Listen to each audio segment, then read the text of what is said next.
Well, hello everybody, and welcome to G Bear's Off-Grid Ways. And here we are in the shop, and here we are with my waste oil burner. And guess what?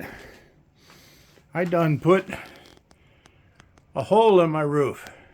And I did that yesterday when there was an 84% chance of rain, but the sky was clear blue. So I got up on the roof, and as soon as I cut the hole to put in my metal flashing up there, rain cloud moved right overhead, and the sun went away. And I was working fairly in the dark up there. Pretty amazing. So anyway, I got it up there, and I got about a 6-foot rise out of the top of it.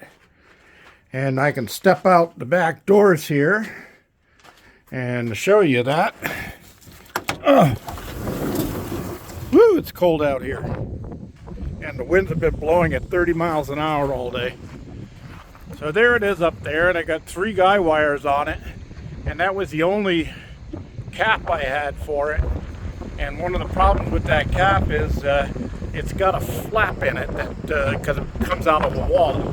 And the flap is a little bit too heavy in the position it's in. So what's happening is if I light a fire, I'm not getting the suction I should get because it's not enough pressure coming up through here to open that flap and hold it open so I get a good vacuum going. So I've got to get back up there, and I'll just take a piece of mechanics wire up and I'll tie it into place so that it's in an open position. So I don't need it in a closed position until I can afford the right cap for it. So anyway, I got a gallon of oil up in there, and I lit it off, and it burned okay, but the maximum temp I got out of it was like 200 degrees. And it was only a short burn, but I did notice that I have a leak right here between the shark bite fitting and the coupler. So I need to take that apart, and I'm going to do that as soon as I'm done shooting this video, and wrap it with some yellow Teflon. Oh wow, that's weird.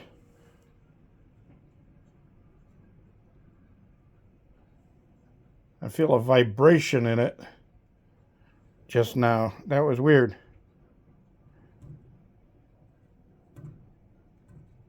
No, it wasn't from tapping it. Huh. Wonder if we had a little earthquake or something. Anyway, yeah, I'm going to repair that right away. You can see I put a board down there to catch the drippings. But one thing that I slept on last night and got to thinking was I wasn't getting enough heat out of this thing, but it was burning okay. And with that air adjustment can I put on there, I can adjust the air coming in, but I couldn't get enough pressure going out, so it wasn't a true experiment. But one of the things I did notice was that my burn plate doesn't get hot enough. It doesn't get hot enough to vaporize the oil as it drips in there, and I need that to be hot. So what I'm planning on doing is I've got, as some of you know, I used to run a restaurant, and I've got a lot of cooking stuff around.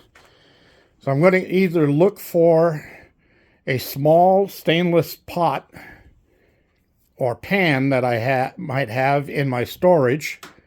And if I don't have that, I do have a small piece of 16 gauge stainless steel sitting in my next shop over, and I will cut a circle out of that and cut a hole in the bottom of it that will fit over the pipe that I have, the air inlet pipe, and I will set that piece of stainless down inside of the brake drum I'm using for a burn well.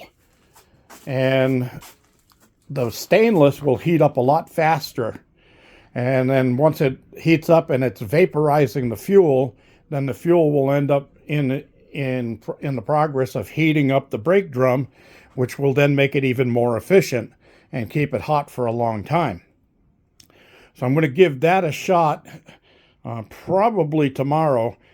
The copper and liver intake has apparently really doing me a lot of good. I had a really good night's sleep last night.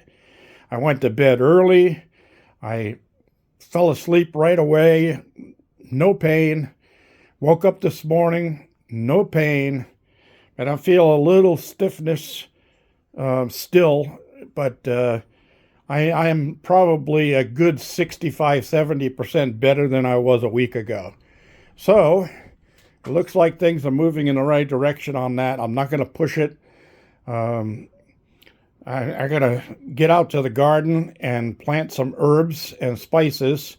And I got a packet of thyme seeds, THYME, and I'm going to plant those because I read somewhere that thyme heals all wounds.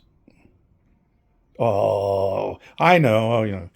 So anyway, I had a question on the Harbor Freight shallow well pump. It's a 5-gallon unit, and he was asking what size the bladder was in it. Well, I never ended up having to take the bladder out of this one or the other one. Both times I thought they were bad, and like I said in a prior video, found out that it was an air leak. And one of the things you can do to check to see if you got an air leak is have your bicycle pump or your little air pump, whatever you're going to use to pump it up. They take 23 psi. Have that ready. And then get yourself some soapy water and pump it up to 23 psi in the tank. And then put your soapy water around the air valve and around this big flange right here. If you see any air bubbles, you've got an air leak. So then you're going to have to tighten the bolts. That's what it ended up being on both my shallow well pumps. So I never had to change a bladder on them. So I do have the two pumps that are both in working condition. This is my main pump. The other one is my backup. So there's an old saying about being off grid. If you have one, you have none. So when you're off grid, you can't just jump in your car anytime you want and go get another one of whatever it was that went bad. So you got to have at least two of everything. So that's something to remember. All right, so I'm going to call it a video now and cut this off so I can get it uploaded. It's been gone about 8.5 minutes. That's long enough for me boring you guys. Doesn't work. Stupid sand battery. All right, everybody. That's it. Thank you for joining me. Don't forget your thumbs up. Don't forget to share and comments and questions down at the bottom. And don't forget to subscribe. Now let's get that subscribership up. 10K is going to be a big celebration. So this is G Bear signing off.